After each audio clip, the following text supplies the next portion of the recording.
শেখ হাসিনার পতনের পর সবার মধ্যে অনৈক্য তৈরি হয়েছে।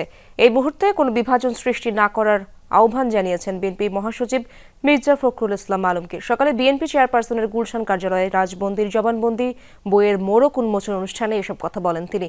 জানান, ক্ষমতায় টিকে থাকতে অসুস্থ প্রতিযোগিতা শুরু হয়েছে, দেশকে ভাগ করতে উস্কানি দেওয়া হচ্ছে এমন অভিযোগ তার। বলেন, গণতন্ত্র ফেরাতে ঐক্যের বিকল্প নেই, বিভক্ত না হয়ে ঐক্যবদ্ধভাবে লড়াই কিভাবে বাড়ানো যায় তা চিন্তা করতে বলেন বিএনপি মহাসচিব।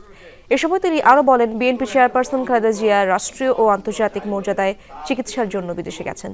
কাতারের আমিরের পাঠানো এয়ার অ্যাম্বুলেন্সে লন্ডন যেতে খরচ করতে হয়নি 1 টাকাও।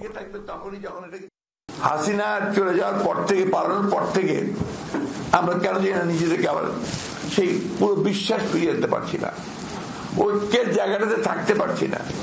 অসুস্থ একটা প্রতিযোগিতা শুরু হয়েছে ক্ষমতায় টিকে থাকবার জন্য।